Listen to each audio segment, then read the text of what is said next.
Okay, so we are going to be jumping into Kaizen, which is, as I was saying, a game from basically the Zachtronics studio, but under the name Coincidence Games. Apparently, I've been hearing it's kind of similar to Opus Magnum, but I didn't play much of Opus Magnum, so it's not going to be that familiar to me. I think it has some similarities, but it's obviously got differences as well. Humble Beginnings, Tokyo Outskirts, Spring 1986. Welcome to Matsuzawa. A few disclaimers. So, well, let's watch this first.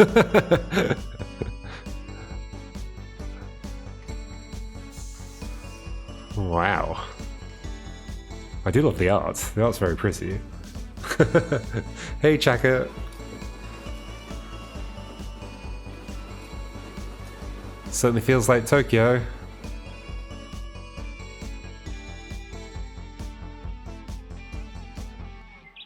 Spring 1986, Tokyo Outskirts.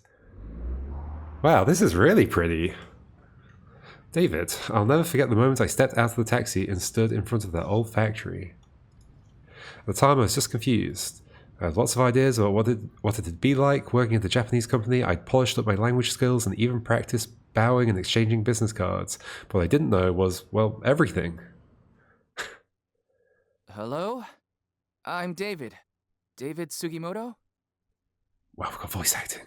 Oh, yes. You're one of the new hires this year, aren't you? We've been expecting you. Welcome to Matsuzawa Manufacturing Factory Number 1. This building has a real nostalgic feeling, doesn't it? Sure. There must be some mistake. It does, but why am I here? It does. But why am I here? I'm afraid you might have the wrong person.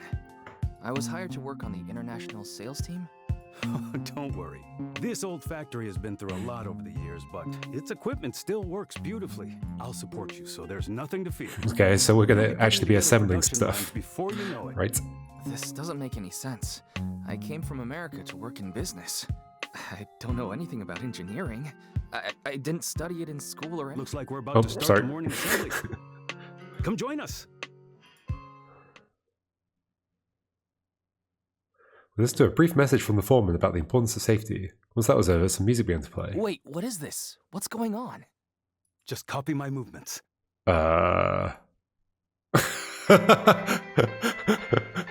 What's happening?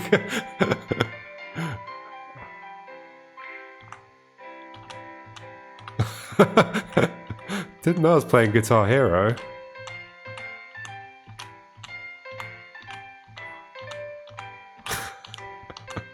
I wish I could see what was happening with the dance at the top.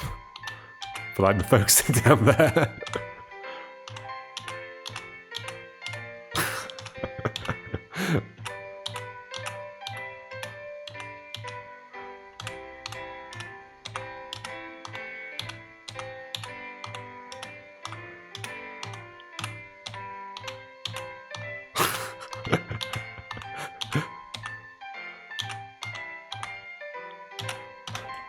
Ta-da!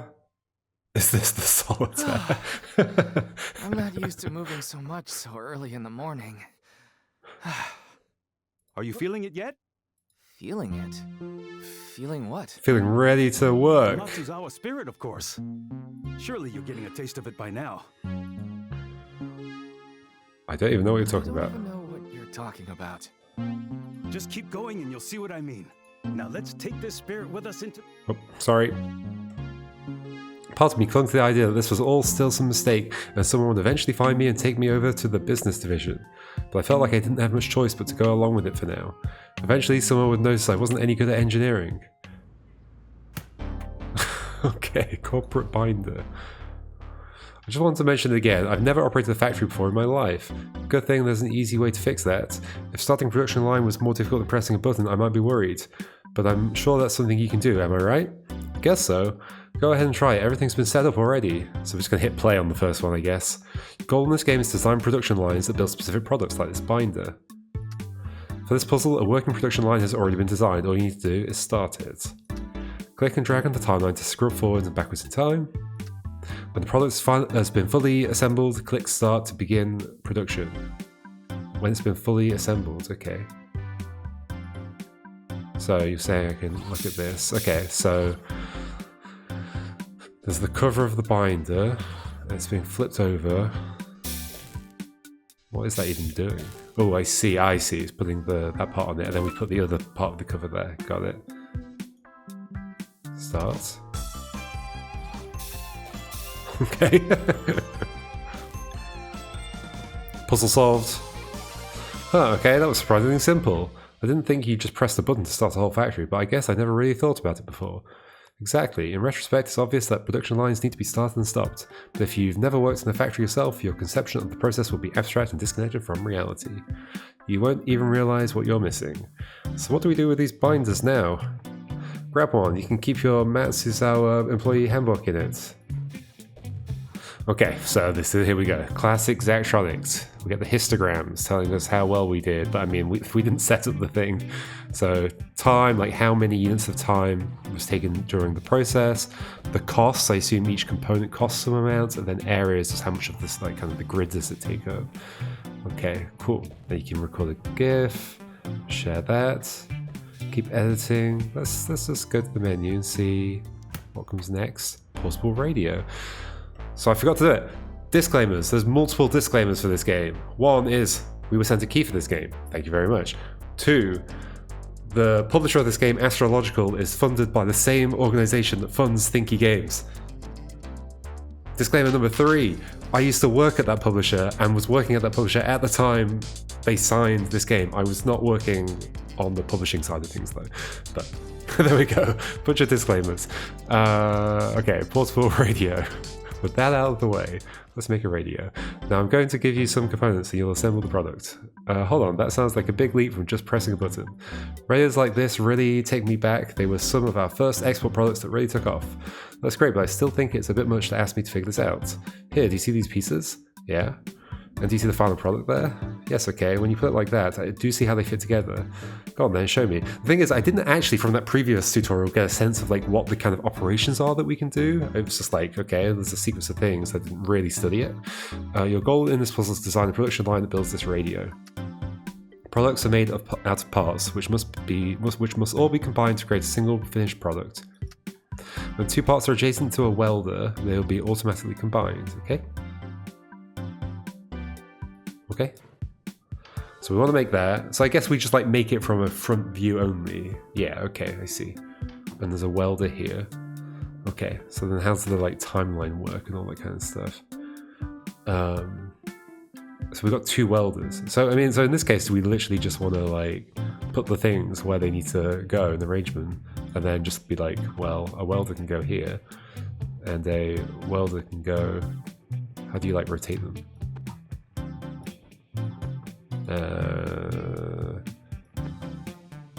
Can you not rotate them? What's this do? Oh, yes you can. I see you grab that thing. Is it just wanting me to do this kind of thing? I got no 3D rotations. And how does that work with the timeline? Okay, I think that's right. Product complete. Okay, design approved. Not bad. When I take in this old factory, I almost feel like I've traveled to the past. This radio definitely looks pretty old-fashioned. I like how it's only welded from like 2 tiny spots on the thing. Feels like it would just fall apart immediately. Is there any reason you're making it now? Because they still sell, especially in places where price is more important than having the latest cutting-edge products. This factory line may be old, but it's inexpensive to operate, and there's no use letting it sit idle if we can still use it to produce something people want. Don't worry, we'll get to more advanced cutting-edge products later. Like knives for cutting edges. Just remember to develop your capabilities continually, little by little. Continual improvement, that's right, a key concept in the manufacturing philosophy here. There's a specific word for it, but I'm not thinking of it right now. I'm sure you'll remember it soon. For now, let's get back to work.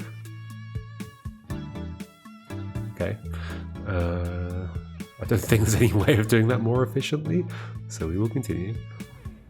I keep expecting to see like a next puzzle button, but instead you have to come back out. An office lady. Ah, this is like story. Oyama-san, here are the copies of the employee handbook that you requested. Okay, thanks. Oh, thanks. Oh, Sam. You can set them me. over there. And this must be the new employee. I'd heard there was an American joining us this year. You heard correctly. This is David from Indiana. Nice to meet you, David from Indiana. I'm Tomoe. I hope Oyama-san isn't giving you too much trouble. I have no idea what's going I on. have no idea what's going on. I'm sure that's not unusual. I see Oyama-san has really taken you under his wing. It's only natural. This time is very important in a new employee's development. Learning the company's history and policies is one thing, but truly becoming a part of it is another matter. And if you ever want to learn how to serve tea and make copies, come to me. I'll show you how it's done. Sure, that sounds great. Maybe we should do that instead. David, That was a joke, David. After all, I'm sure you'll have more important things. I see. More important than tea? What do you mean? World clock. As you can see with this clock, it's important to come up with new product ideas that can be made with components we already have. Isn't this just two clocks stuck together? Well, yes, it's a world clock, see? You can display your local time on one clock and have the time somewhere else on the second one. It's useful for international business people, isn't that right, David? I suppose it is. The time differences can be pretty large. What time is it in Indiana right now? Well, if it's 3 PM here, that must mean it's 2 AM there, I think? Ah, so they're sleeping peacefully while we're in the middle of our workday. Are you jealous, Tomo-chan? Maybe a little? So products like this clock use the same part more than once. Okay. Parts can be moved using arms. Control them by adding commands to the timeline, like this push command. Is that a push command? It says grab. Grab enabled. Push 3. Arm A. So okay, so which arm to move, and then the distance to push. Got it. Grab presumably means that if it were to pull back or something, it would like keep hold of it, maybe? Not sure. Push command with a negative number becomes a pull command. Okay. When using a pull command, you can also turn the grabber off, in which case it won't pull it. Additional parts will automatically appear when their starting location is empty. Oh, I see. Okay, so there's a starting location, then we've got to shuffle them around. Understood. Right-click on commands to change their parameters. This tutorial. Okay, so the parts are up here. Well, no, the parts aren't up here. They appear wherever the spawning location is, which isn't clear to me. There's the weld and the arm. If I just stick this down, like what happens? Or do I? No, I do have to grab it from here. I see. Okay, so I grab it from there. And that's just the target, right? I went to like click on that and it didn't do anything, but this is the stuff I can drag from. Okay, so from here, and then we can make this. So we're clearly going to want to weld here, but not yet. Or does the welder just weld whenever there's like things in front of it? Maybe. So I guess we just want to push. And then retract, right? So push A. How do you change the number on this thing? Right click, 3. Cool. Guess I could copy it, put it there, flip it round. How do you? Oh, make it negative 3. Turn the grabber off. Okay, just that. So it's interesting it says weld there. I guess it's like just, it's running the thing in the background and so there will be a weld after that happens. Should we just like do this to see what happens? It pushes it, it retracts, it welds, okay? Ta-da! Interesting. Here, why don't you take one of these for yourself? For me? It might come in handy. You could set one for Japan Standard Time and another for Indiana Time, whatever that is. Then you'll always know what time it is back home. It might be useful if you were going to call your parents. That's right, I've been so wrapped up in learning all of this, I almost forgot I should do that. Thank you for the reminder. Of course. It's no good if your parents aren't proud of you too. Cool. Sport watch. This wristwatch was another of our early products. Originally, we wanted to make it solar powered, so it would never run out of battery. That's right, we also considered adding a function that could read your mood. Wow, how would something like that even work? Well, I wouldn't say it ever really worked exactly. We decided to make a regular wristwatch instead. Sometimes you have to settle for what you can achieve within your means. Some parts are different on the front and back. I was expecting this. I knew we were going to be flipping things. So 3D rotations, I'm afraid, Marcos, they might be here. Although I think like it's just flipping. Some parts are different on the front and back. Click and hold the flip button to see the other side of the part. Okay, I see. Use arms and flip commands to flip parts. Okay, so arms can flip. I assume do they have to grab, or does it just happen automatically? Because that doesn't seem to have a grab mode or not. Products must be face up to be recognized as complete. Okay. Cool. So we're making a classic Casio style watch here. So there's that bit, there's the band. That's so little. So wait, there's a reverse side of this. Why do I care exactly? Can I not just... so there's only like... So I can place the source of that. Okay. Interesting. So I want to... So if you were to flip a thing, does it flip it that direction? I guess so.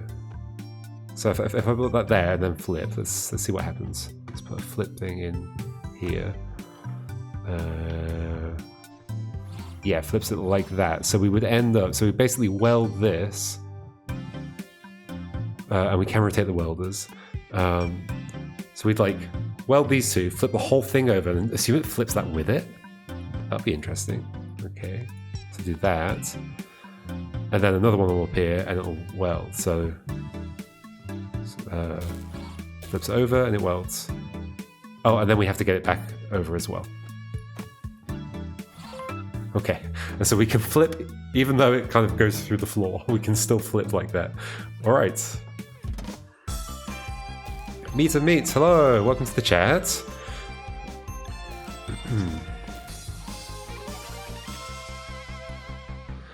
What are you saying? You've played the first chapter, like it, but missed the programming from Shenzhen IO. I see, you like the ones where you're actually like using a programming language or whatever, rather than programming on a like a timeline like that. I think it's cool that they do both. I'm sure they'll keep working on different kinds of these engineering games, like both the programming ones and not. The cool thing is that in the Thinky Games database, we do distinguish between the two. We only put programming on games that are like explicitly about like using like programming languages and programming like concepts.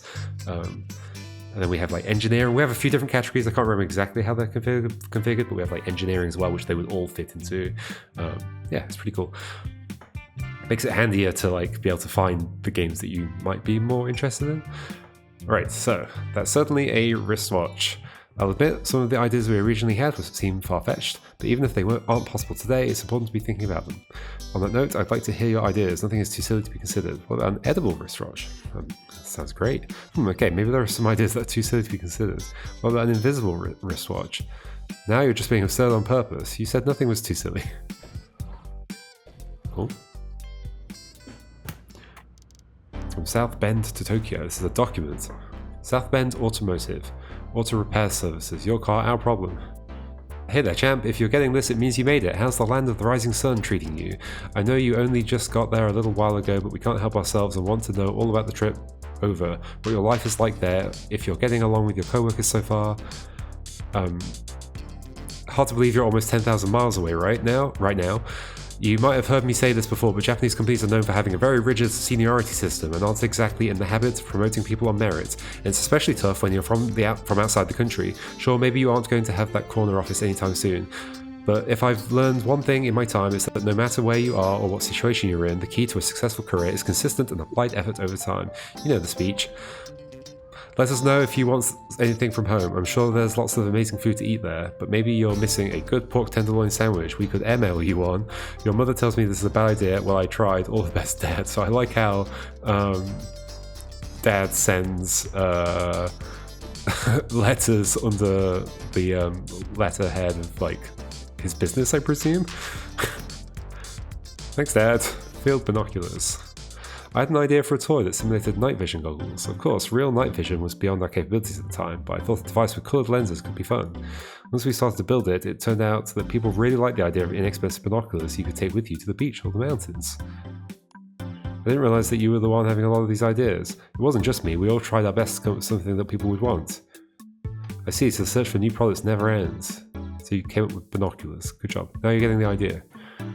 Like welders, riveters are used to combine parts, but they are different. They're a different shape and target different grid squares.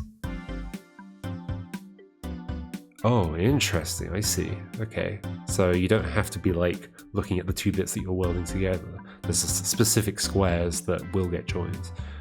Okay. So we're making binoculars. What have we got? We've got about 2 barrels, 2 eyepieces, and a hinge.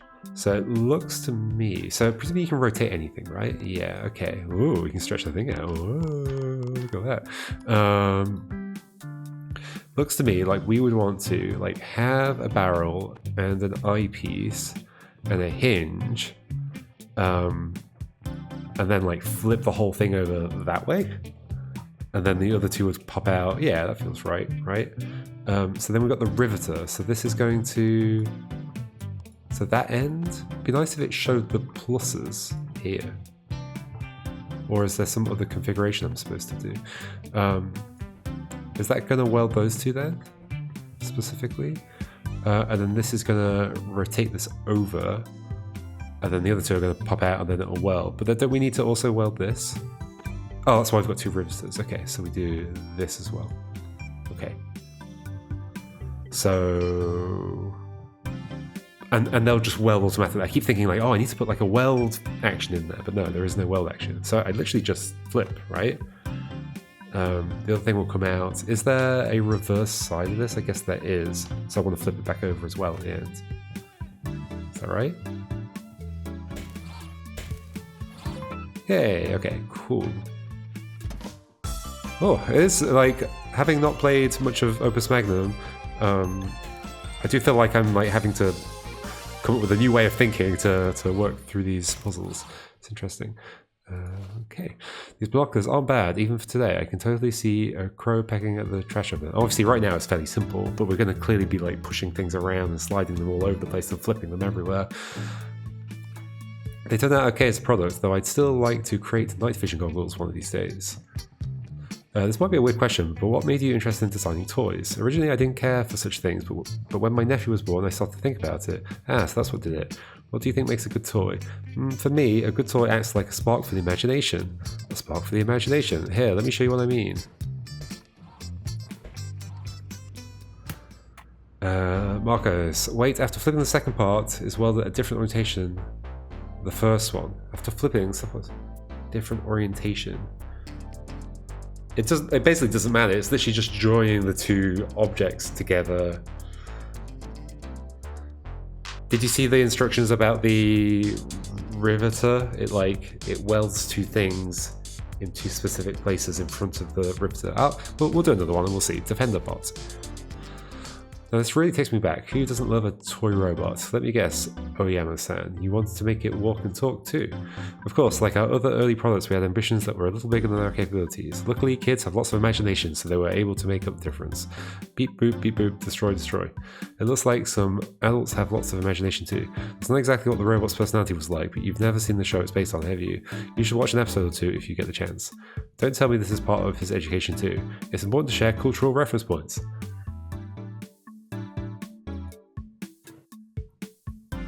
From now on, you can use as many tools as you want to compete with your friends to optimize for speed and cost and size. Oh, you can use as many as you like. Okay, so the limit's just gone. It's just cost, I see. Okay, defender bots. We have a head, torso, arms, which are different on the two sides. I would appreciate if it was super obvious the differences between the two sides. Okay, so it automatically flips back. Can I hold it? Yeah, I see. You hold it down to see the other side. And then the legs don't matter. Torso, okay, torso, head, and arms do matter. Okay, so we're clearly gonna weld one side of the body and then flip the whole body over, weld the other side, and then flip again. So let's start working on that, I guess. It is interesting that my mind immediately, because I played a fair bit of Infinite Factory or whatever, and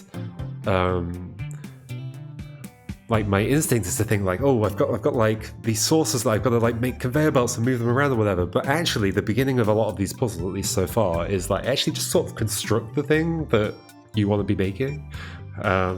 or at least like half of it, and then you like start as that as your like template, which is interesting. So like basically I'm just setting up like half thing, right? And then I'm going to set up enough stuff to be able to weld this together. So for example, so these are both 5, so it doesn't really matter which of the two I use. But if we want to weld the arm to the body, we could do it like that, right? And then, for these two, we'll want to use that specifically.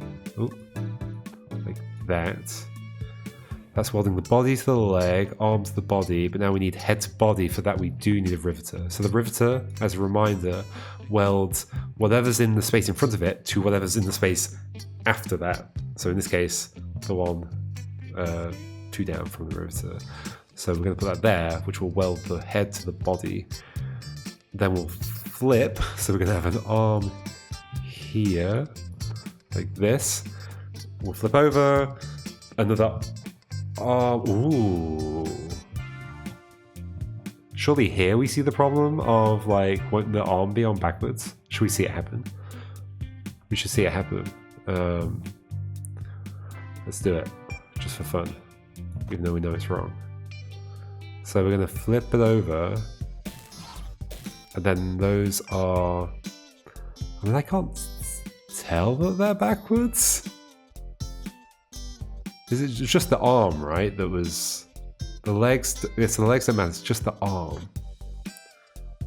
What makes the arm backwards? Like, if I flip that over, it won't accept it, right? It will accept it. Huh. It has a reverse side, but it's okay being welded on the other way. Curious?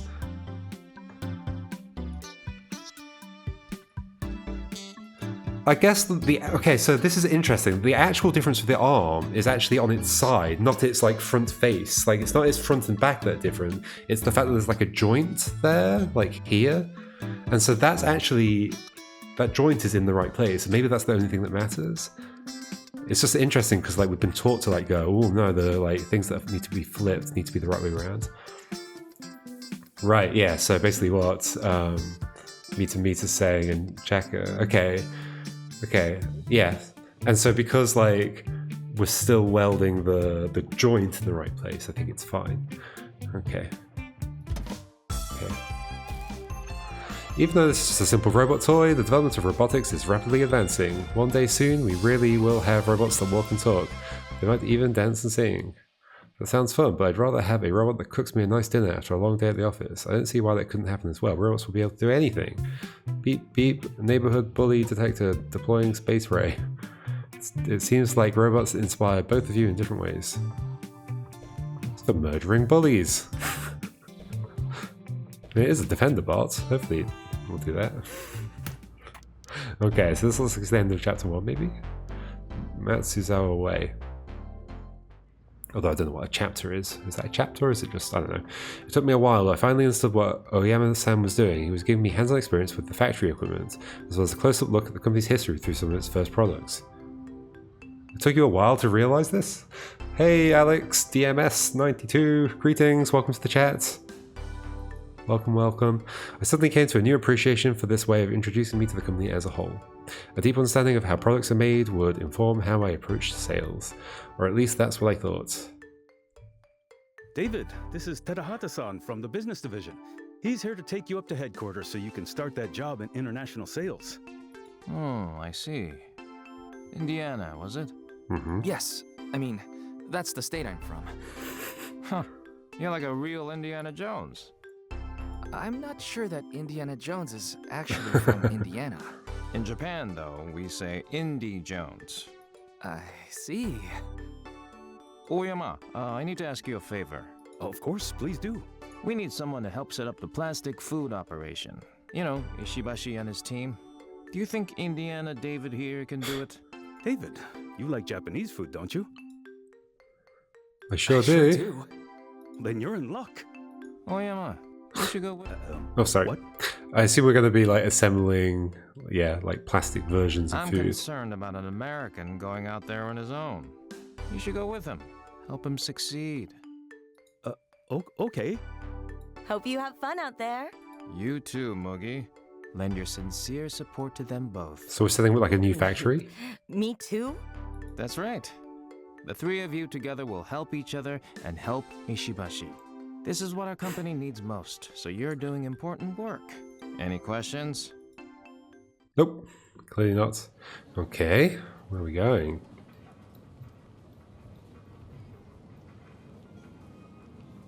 That night we went to the bar to blow off some steam and talk about unexpected assignments. Wow. After all that, I guess I'm not going to headquarters after all. You sure aren't. We're shipping out to Nowheresville. Why? What's the problem with it?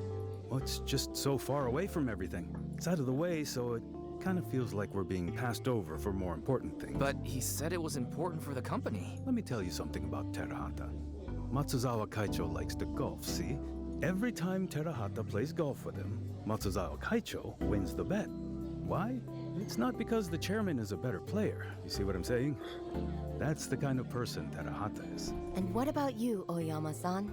I was invited to golf with the chairman just once. I won the bet. That time.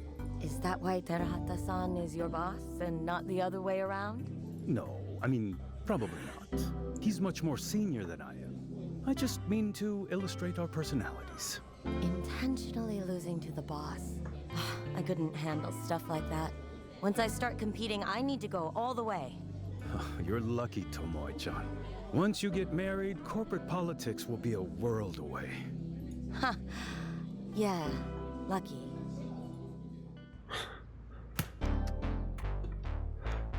Let's see a little bit of how the next thing works. Chapter 2, Food Samples, Fall 1986. There's a lot of narrative, isn't there? Tasty Plastic Task Force, which as far as I'm aware, I had not played a huge amount of Zachtronics games, but it's pretty common for them to have quite a lot of narrative. We arrived at the city of Gifu later that autumn. There we met with Ishibashi-san, the man tasked with scaling up the production of plastic foods in order to support a restaurant chain with global ambitions. Today, the plastic food in restaurant displays is usually made in small batches by individual artisans. But our current customer is a national chain that has plans to expand globally.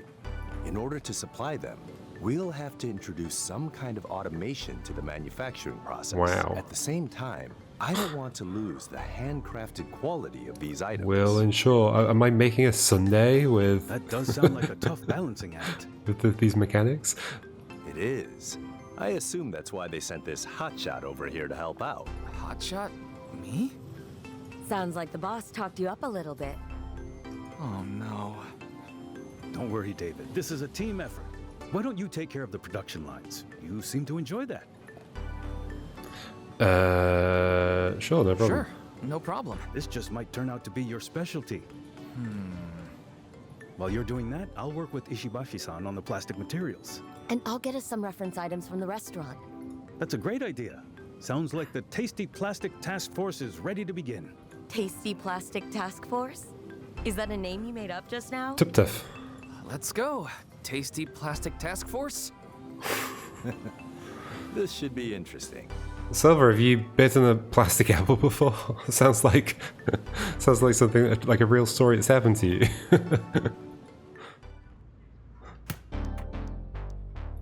Okay. In order to make the plastic rice on these onigiri look appealing, it can't be too smooth or opaque. See how real rice is almost a little translucent and slightly shiny? Then you have nori wrap, which has that textured glossy look. There are all kinds of factors like this, huh? How are we going to know when we get it right? So can we like gloss things and make them matte or whatever? Just put one of our plastic onigiri out next to a real one. If someone tries to eat the plastic one, we'll know we've nailed the look. Perfect. Okay, move parts into cutters, remove material, and cut them into separate pieces. Okay, so we've got rice. Who knew this was going to be a game about making food? Just plastic food. It seems like such a cheeky way of like making a game where you can make like electronic equipment stuff, but you can also make food. It's just plastic. Okay, so we want to make that. So this is going to be more about the cutting and all that kind of stuff. So we do want to cut this, but we want to just push it like 2, right? Then how do we like put... Like how are we gonna... Let's see what happens. Oh, whoops. Okay. So we're going to make you push. And we're going to make you push 2. So that will do that. Yes, of course. Then we want to bring it back with grab. But I guess we then need to push it over to like where this will be, but it will... What happens if you try and push it into something else? Let's find out. Do we need to weld the bits together? I guess so. Feels wrong because it's so food-like. Can you also... Ooh, okay. Well, so first of all, I want to find out like what happens if I do what I'm thinking of doing. So arm B, move 3. I'm assuming there'll be something wrong, like it won't allow this in whatever way. Yeah, okay, pushes everything along. Okay, what I'm thinking is to put this here, put an arm... Ooh, I can do it with one arm, can't I? Let's put you there, rotate, get rid of B, delete, push down, bring it back, rotate with A. Does this doesn't matter about which way it is, so then we can like push it down, pull it back, flip it over. Oh, we need to weld it. Yes. Hey, that's cool. The flipping is interesting. Welding plastic. Good point. Yeah, that was very satisfying, like doing that flipped bit there. Like I could have done a really slow and messy thing, and like push it down, lift it up, push it over, push it down now onto the filling. But like, it would have been a lot. Would have taken a lot more space. Would have been more expensive, etc. That's cool. Do you think the word onigiri is too difficult for Americans to say? Whenever we want to export products, we have to consider things like this. I don't think it's too difficult to say. It does remind me, sometimes my mum would put an onigiri in my lunch and the other kids would say, oh look, David's got a rice ball. I see, rice ball. The shape isn't much like a ball though. Yeah, it seems like there could be a better name, rice triangle. There's plenty of time to think about other names. I mean, the one that we just made was more like a ball, but yes, normally they are triangular. Cool. We'll do one more, and that'll be it for today. Shape, color, texture, every attribute is important to get right in order to create the illusion of real sushi. I see, I never thought about how many things you have to consider when making plastic food. If the results are even a little bit off, the effect goes from appealing to off-putting, so it's important to get right. Too bad the one thing we can't fix is the smell. If they didn't smell like burnt plastic, I'd be getting really hungry right now. Yes, if only we could make these models smell like the foods they represented too. I've long wished for a day where that becomes possible. That sounds like it could be dangerous. But this is making me want the game to have like weird mechanisms like a smell adder or whatever. That'd be interesting. Use poke commands to push once and retract without grabbing, all in a single step. Okay, I just guess that's going to be such a common thing that we want to simplify it. Okay, so we're gonna push the sushi and we're gonna weld it. So it's gonna push, it's gonna weld, it's gonna push, it's gonna weld, but we do want to make it go. I mean, I guess I can just do. Maybe there's a more optimal way of doing this. Ooh, hold on. Oh, this is fine. And then just like have a thing that pushes it down. We won't focus too much on optimization here. So for A, we're going to do the little poke thing twice. And then we're going to make B poke. I guess I can put them on different lines. It doesn't really matter, does it? So you've pushed twice, so there should be 3, then you poke, and then you push twice again, right? A. Okay. Push down. Ta-da! What a jingle. It's so like, it's so big and goes on for so long. It feels appropriate. It looks nice when the 6 rolls are lined up next to each other like that. It's all compact and cute. Indeed, it reminds me of the crests of the Sanada clan. It does, now that you mention it. What's the crest of the Sanada clan look like? I'll have to find an example to show you. Maybe we have a book around here or something. I was going to say it kind of reminds me of a 6-pack, you know, of beer. Wow, you buy 6 cans at a time? You must really love beer. Well, that's just how it comes, back home. I guess I didn't realise it was different here. Big fan of beer, are you? Perhaps there will be some waiting for you when we finish up this assignment. I feel like I've given everyone the wrong impression. Well, there we go. I'm sure you could optimize that and make it even better. That is where the particular interestingness of these games comes from. It's like sure, there's many ways to assemble this thing, but like, how can you tease out a really optimal way of doing it? And that's something that's optimal in time won't be optimal in costs, or won't be optimal in areas. So you have to do all 3. And if there's other people, I guess, in your friends list playing the game, then it compares them. You can see how you're doing compared to others. Yeah, I mean, I did pretty good. I guess I'm there, whereas I could be maybe a bit lower on this. Possibly. Unsure. Can you do 4.5 time? No, I guess not. No. Yeah, those bars are all too wide. I guess so. Alright, cool. Neat. There we go. That's a good sampling of Kaizen, a factory story. Yeah, very neat. If you enjoy engineering, programming type things, I know it's not programming with a programming language, but it is still kind of programming, if you know what I mean. You're assembling these things and figuring out an optimal way to do it. Yeah, I'm sure you'll have a good time with this. I've heard people describe it as kind of like Opus Magnum Light, which might be a good thing if you're kind of scared of some of the more complicated engineering games. This might be a good way to get started. Spatial programming, that's a good way of putting it, Marcos.